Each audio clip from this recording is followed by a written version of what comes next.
دوستو، آج کی اس ویڈیو میں ہم آپ کو سنائیں گے حضرت علی رضی اللہ تعالی عنہ نے فرمایا، صرف دو لوگ مقدر والے ہوتے ہیں، ایک وہ جنہیں وفادار دوست ملتا ہے اور دوسرا وہ جن کے ساتھ ماں کی دعائیں ہوتی ہیں۔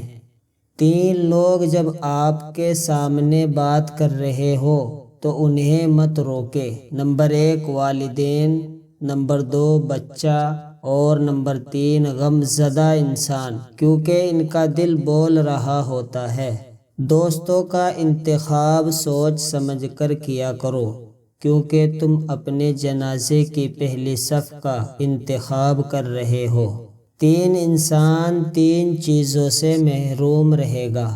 نمبر 1 غصے والا صحیح فیصلے سے، جھوٹا عزت سے، جلد باز کامیابی سے۔ جو شخص تمہارے خون میں سے نہ ہو مگر پھر بھی تم کو عزت دے اور پیار دے تو بے شک وہ تمہارے لیے بہترین رشتہ ہے۔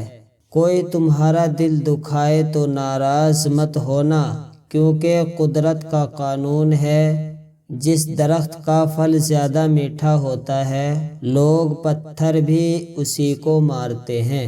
کبھی اس کو نظر انداز نہ کرنا جو تمہاری پرواہ کرتا ہے، ورنہ کسی دن تمہیں احساس ہوگا کہ پتھر جمع کرتے ہوئے تم نے ہیرا گنوا دیا۔ لوگوں سے ڈرنا چھوڑ دو، کیونکہ رزق اور عزت کسی کے ہاتھ میں نہیں، اللہ جسے چاہے بے حساب دیتا ہے۔ تو میرے دوستو، میرے پیارو، میرے عزیزو، یہ تھی حضرت علی رضی اللہ تعالی عنہ کی کچھ نصیحتیں جو آپ حضرات کو میں نے سنائی ہے۔ اگر ویڈیو اچھا لگا ہے تو ویڈیو کو لائک اور ہمارے چینل کو سبسکرائب کر دے، بیل آئیکن کو پریس کر دے تاکہ آنے والی ویڈیو سے آپ باخبر رہ سکے۔ ایسی ہی ویڈیوز دیکھنے کے لیے ملتے ہیں ایک اور نئی ویڈیو میں، تب تک کے لیے خدا حافظ۔